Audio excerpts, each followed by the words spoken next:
Delete کرو. کوئی بھائی تصویر بنانے کی زحمت نہ کرے. میں اس کو حرام سمجھتا ہوں اور کسی کو اس کی اجازت نہیں دیتا کہ وہ اس مسجد میں تصویر بنائے.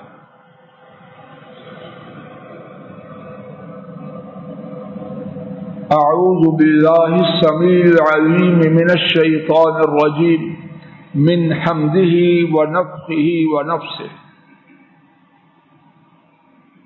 رب العالمین نے اپنی اس کائنات میں کچھ دائمی، ابدی، اٹل اور حتمی قاعدے اور ضابطے بنا رکھے.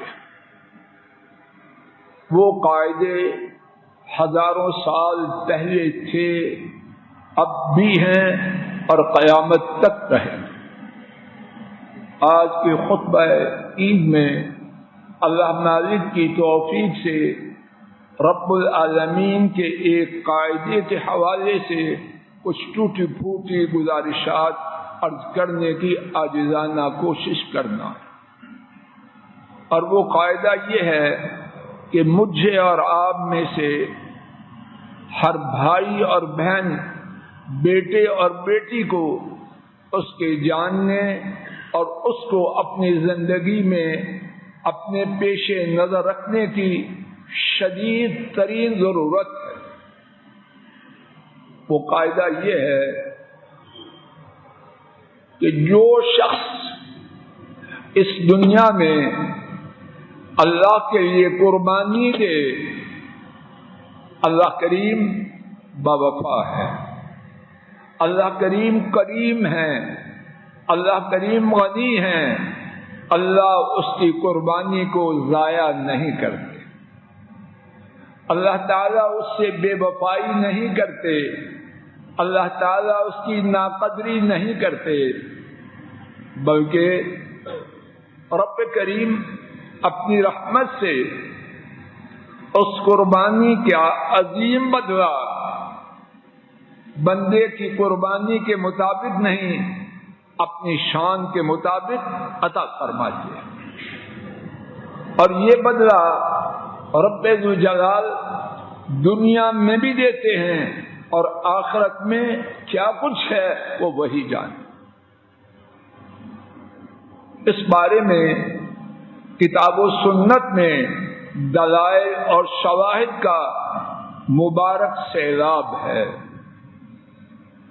اس موقع پر صرف ابراہیم علیہ السلام اور اسماعیل علیہ السلام ان کی قربانی کے حوالے سے اس حقیقت کو، اس قاعدہ کو، اس ضابطہ کو اپنے اور آپ حضرات و خواتین کے لیے اجاگر کرنا ہے. شاید اللہ کی توفیق سے میں آپ اس قاعدے پر یقین کرتے ہوئے اور اس کو اپنے پیش نظر رکھتے ہوئے دنیا و آخرت میں فائدہ اٹھا سکے. ابراہیم علیہ السلام انہیں حکم آیا کہ اپنے بیٹے کو خود قربان کرو، بیٹے کو چھوڑو، اللہ کو راضی کرو. قرآن کریم کے 23ویں پارے سورہ الصافات میں آیات کریمہ 99 اور اس کے بعد اس واقعہ کا رب العالمین نے تفصیل سے ذکر فرمایا. اب کیا ہوا؟ ابراہیم علیہ السلام نے اپنے آپ کو اس قربانی کے لیے مستعد کیا. ان کے نیک بخت بیٹے نے اپنے آپ کو اس قربانی کے لیے پیش کیا. اور یہ قربانی اللہ کے لیے یہ کرنا آسان نہ تھا. اللہ جانے اس قربانی کی دشواری، اس کے کٹھن ہونے کو اور اس کی عظمت کو کتنی باتیں اجاگر کرتی ہیں. اس بارے میں رب العالمین کا فرمان سماعت فرمائیے۔ اللہ کریم نے فرمایا ان ھذا لہو البلاء المبین، یقیناً یہ قربانی جس کا تقاضا کیا گیا اسماعیل اور ان کے ابا ابراہیم علیہ السلام سے، یقیناً وہ کھلی ہوئی آزمائش ہے، معمولی بات نہ تھی۔ آئیے میرے ساتھ اس موقع پر صرف 7 باتوں کو اپنی نگاہوں کے سامنے لائیے تاکہ مجھے آپ کو اس قربانی کی دشواری اس کا احساس ہو جائے۔ پہلی بات، ابراہیم علیہ السلام سے اس قربانی کے دینے کا تقاضا کیا گیا اور وہ حالت سفر میں تھے۔ نہ کنبہ، نہ قبیلہ، نہ دوست، نہ وطن، نہ گھر، نہ اسباب، نہ وسائل، کچھ بھی نہیں۔ پردیس میں، اور پردیس میں بھی کیسے کہ اللہ ہی ان کی حالت زار سے آگاہ ہے۔ دوسری بات، کس کی قربانی دیں؟ اس بیٹے کی جو اللہ کریم نے بڑھاپے میں عطا کیا۔ وہ حضرات و خواتین جو 20 سال، 30 سال، 40 سال دعائیں کر کے اور دعائیں کروا کے اللہ سے بیٹا یا بیٹی لیتے ہیں، وہ جانتے ہیں اس بیٹے اور بیٹی کی کیفیت ان کے لیے کیا ہے۔ تیسری بات، یہ بیٹا جس کی قربانی کا اللہ تعالی نے ان سے مطالبہ کیا، وہ بیٹا تھا کہ ان کا اس کے سوا اور کوئی اولاد میں سے نہ تھا۔ عام طور پر یہ جملہ بہت بولا جاتا ہے، اللہ نہ کرے اگر کسی کا بیٹا فوت ہو جائے تو تسلی دینے کے لیے کہا جاتا ہے اللہ باقی تیرے بچوں میں برکت ڈالے، اور واقعتاً اس جملہ میں ایک وزن ہے۔ لیکن یہاں بیٹے کی قربانی کے بعد بدل کیا ہے؟ ظاہری دنیا میں کچھ۔ چوتھی بات، یہ بیٹا تھا بھی تنہا اور فطری طور پر سیدنا ابراہیم کا پہلا بیٹا تھا، اولاد میں سے نمبر 1 تھا، اور اولاد میں سے نمبر 1 ہونا کتنی ہی پہلی اولادوں کا ستیہ ناش کرنے والی بات ہے۔ ماں باپ چاہتے ہوئے اسے کچھ کہہ نہیں سکتے کہ میرا پہلوٹی کا بیٹا ہے۔ نمبر 5، یہ حکم کب آیا؟ شیرخوار بچے تھے، کب آیا؟ فلما بلغ معه السعي، یہ حکم تب آیا جب ملنے والا بچہ بوڑھے ماں باپ، بوڑھے والد کے لیے سہارا بننے کے قابل ہوا ہے۔ بیٹا بیٹا ہے، اور پہلوٹی کا بیٹا، ایک بیٹا، بڑھاپے کا بیٹا، اب اس کو ذبح کب کرنا ہے؟ فلما بلغ معه السعي، جب وہ دوڑ دھوپ کی عمر کو پہنچا کہ باپ کا ہاتھ بٹا سکے۔ نمبر 6، یہ بیٹا کیسے تھا؟ بعض بیٹے، اللہ کسی کا ایسا نہ ہو، ایسے ہوتے ہیں کہ ماں باپ ان کی بدتمیزی کی وجہ سے چاہتے ہیں کہ اللہ اس کو لے جائے۔ زبان سے بولے نہ بولے لیکن دل جلتا ہے. اور یہ بیٹا کیسا تھا؟ فَبَشَّرْنَاهُ بِغُلَامٍ حَلِيمٍ. بیٹا وہ تھا. سبحان اللہ. اللہ کریم کی حکمتیں ہیں. بڑھاپے میں وہ بیٹا دیا جو سراپا تحمل. عام طور پر بیٹے تحمل والے ہوتے ہیں، کم ہی ہوتے ہیں. اور بوڑھا باپ تحمل والی، بردباری والی اولاد کی قیمت کو خوب سمجھتا ہے. اور ساتویں بات، اس بیٹے کو کس نے ذبح کرنا تھا؟ کس نے ذبح کرنا تھا؟ یا بنی انی ارا انی اذبحک. بوڑھے ابراہیم علیہ السلام کے یہ حکم تھا کہ اس کو خود ذبح کرتا. کسی سے ذبح کروانا یہ بھی آسان نہیں. اور جب یہ کہا جائے خود ذبح کرو، گھر میں بکری 6 ماہ رکھ لی جائے تو کتنے ساتھی کہتے ہیں نا کرنا ہی ہے تو جاؤ کروا دو، میں برداشت نہیں کر سکتا. ہوتا ہے ایسے دن. اور یہاں کیا ہے؟ اللہ جانے کتنی تمناؤں آرزوؤں کا مرکز اور کتنی دعاؤں کا ثمرہ اور بڑھاپے کا سہارا. کیا حکم ہے؟ اپنے ہاتھ سے ذبح کرنے کا. یہ ساتھ نہیں، ان میں سے ایک بات بھی اس آزمائش کی سنگینی کو بیان کرنے کے لیے بہت کافی. اب ابراہیم علیہ السلام اور ان کے بیٹے نے اللہ پاک کے لیے اس قربانی کے دینے کے لیے کیا کیا؟ رب ذوالجلال نے سورہ الصافات میں خود نقشہ کھینچا. فلما اسلم وتلہ للجبین. جب وہ دونوں باپ بیٹا اللہ کے لیے فرما بردار ہوئے، بیٹے نے اپنی جان اللہ کے حضور پیش کی کہ اللہ کے لیے میں ذبح کیا جاؤں.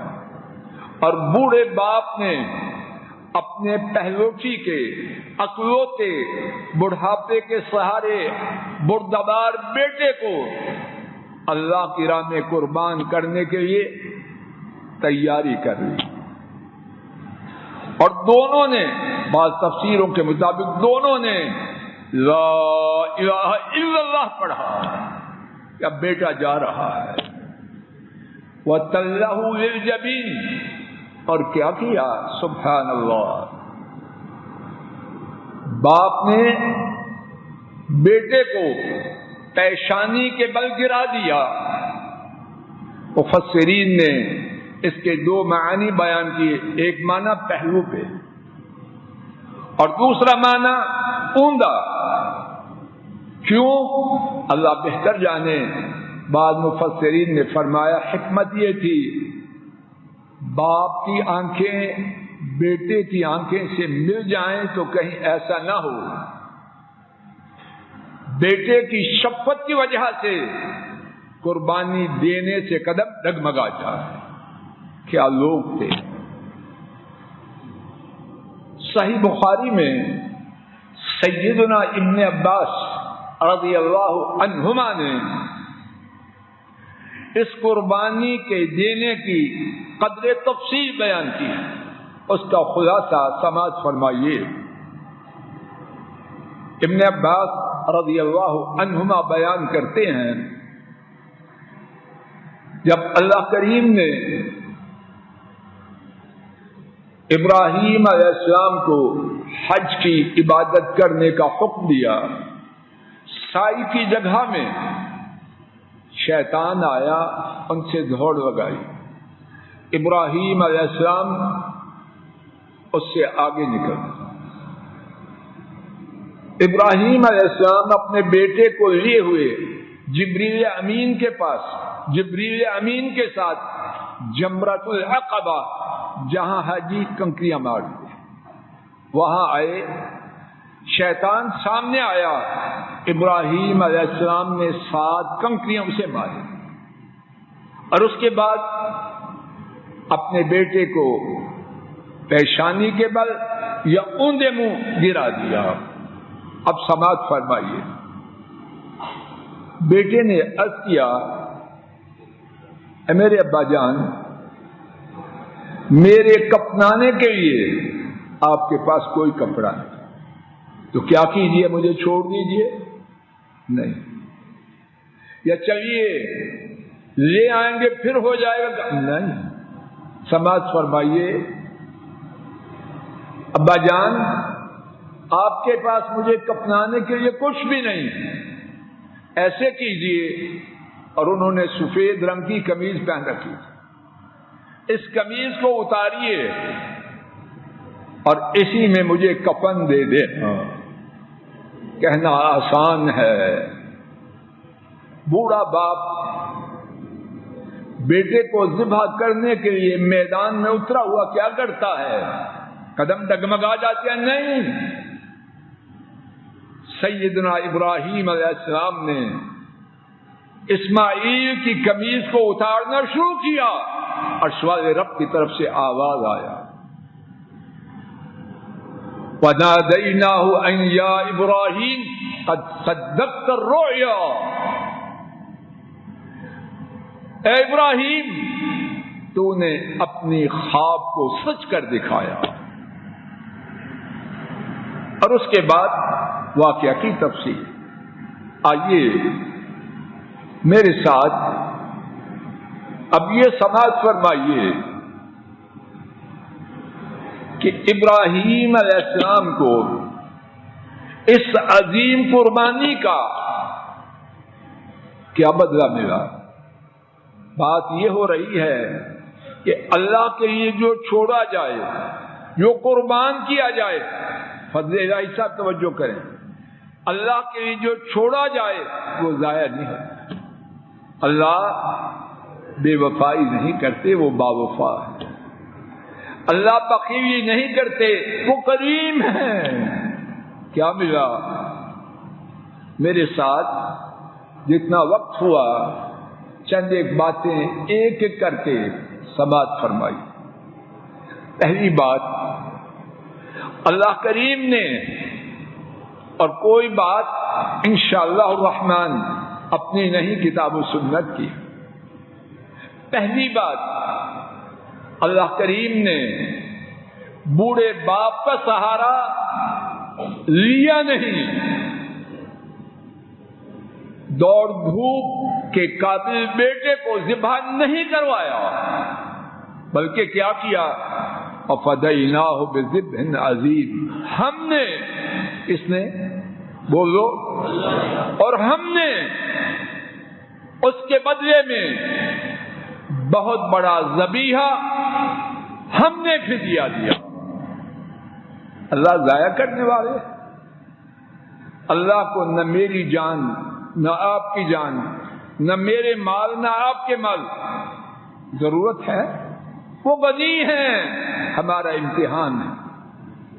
اور ہم نکمے، آپ نہ ہو، میں نکما، ہم کیا کرتے ہیں؟ ہم نے قربانی نہیں کرنی، آپ خود ہم پہ رحم کر دو، ہم جہاں ہیں وہی ہیں، تو پھر جو ہمارا حشر ہو رہا ہے واضح ہے۔ دوسری بات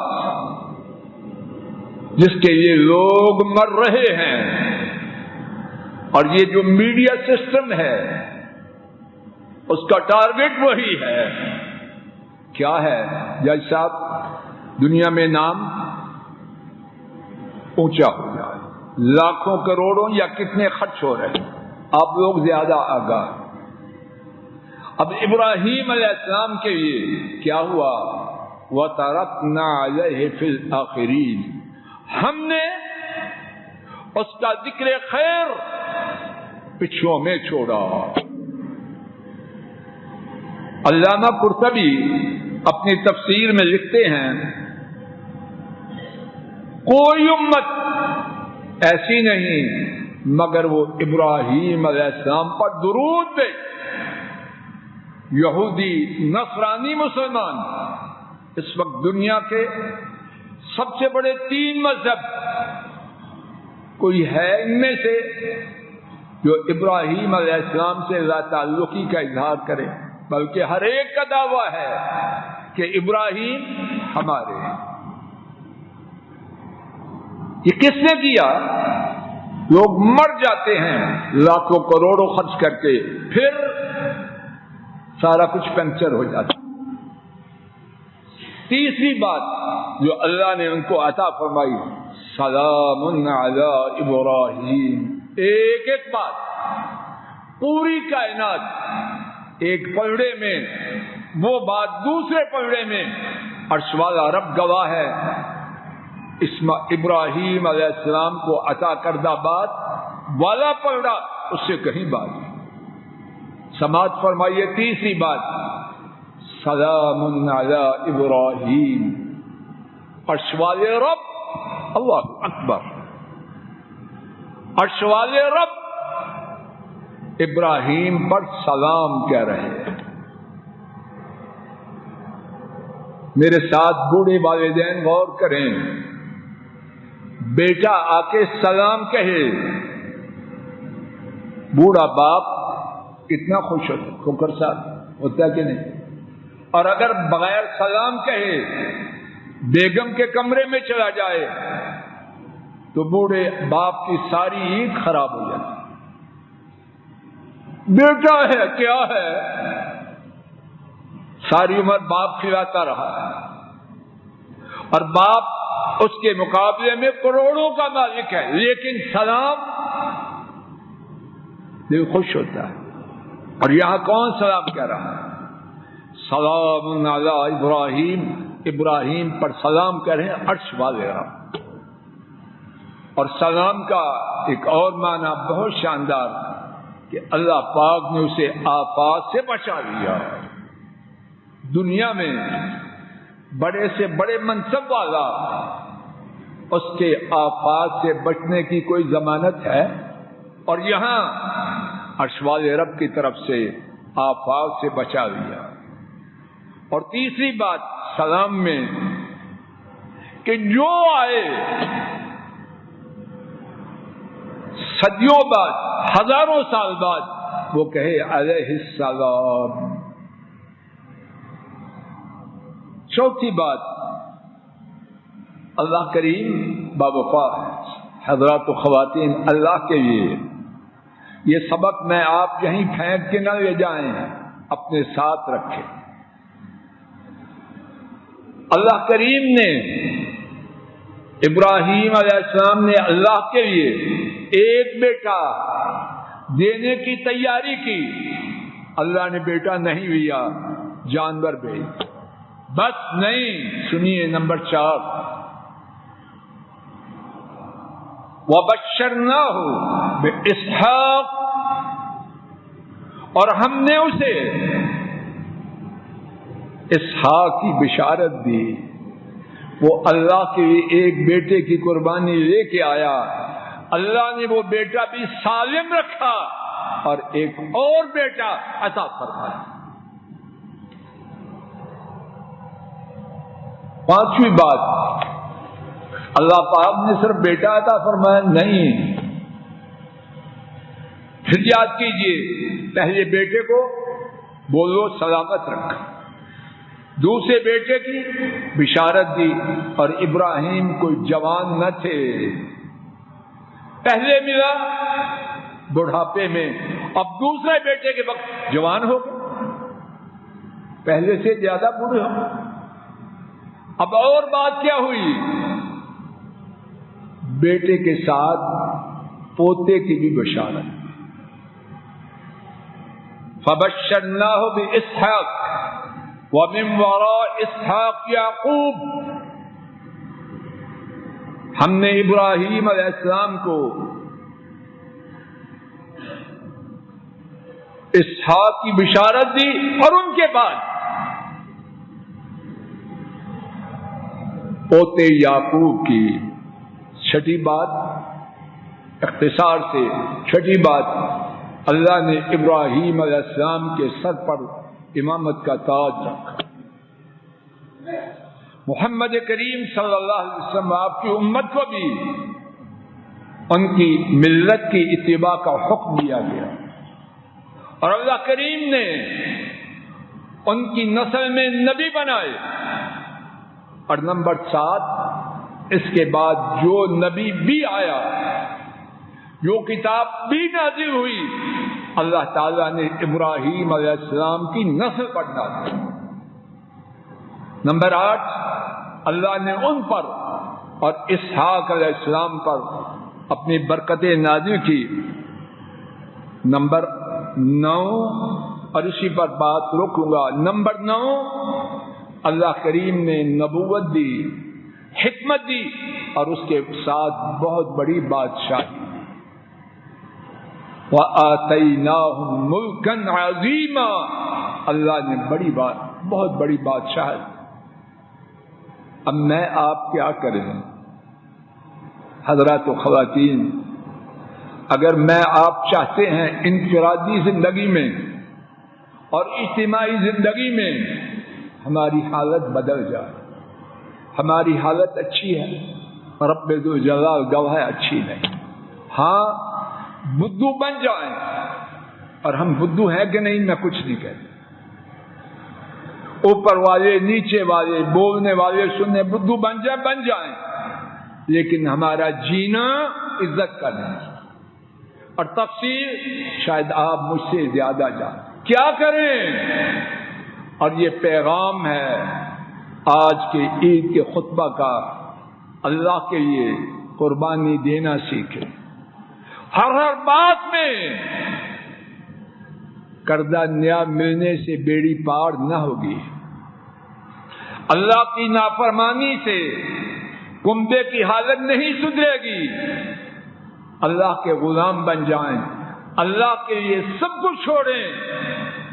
اللہ کے پاس بہت کچھ ہے، اور انشاءاللہ یہ قاعدہ صرف ابراہیم علیہ السلام اور ان کی نسل کے لیے نہ تھا. اللہ کریم نے سورہ الصافات میں خود فرمایا اِنَّا كَذَلِكَ نَجْزِي الْمُحْسِنِينَ، ہم نے ابراہیم علیہ السلام اور ان کی نسل کے ساتھ جو کیا وہ صرف ان کے لیے نہ تھا. یقیناً ہم اسی طرح نجزی المحسنین، احسان کرنے والوں کو بدلہ دیتے ہیں. اللہ مجھے آپ کو اس کی توفیق عطا فرمائے. وآخر دعوانا ان الحمد للہ رب العالمین. الحمد للہ نحمده ونستعینه ونستغفره ونعوذ باللہ من شرور انفسنا ومن سیئات اعمالنا من يهده الله فلا مضل له ومن يضلل فلا هادي له واشهد ان لا اله الا الله وحده لا شريك له واشهد ان محمدا عبده ورسوله صلوات ربي وسلامه عليه. جو پیغام مردوں کے لیے وہی پیغام خواتین کے لیے. مرد اور خواتین سارے اپنی اپنی جگہوں میں اللہ کے لیے قربانی دینے پہ آ جائیں. اللہ کے لیے جو چھوٹتا ہے چھوٹ جائے. انشاءاللہ الرحمن اس میں خیر ہوگی، دنیا میں بھی اور آخرت میں بھی. اللہ تعالیٰ مجھے آپ کو، ہمارے گھر والوں کو اور پوری امت کو ایسے ہی کرنے کی توفیق عطا فرمائے. وآخر دعوانا ان الحمد للہ رب العالمین.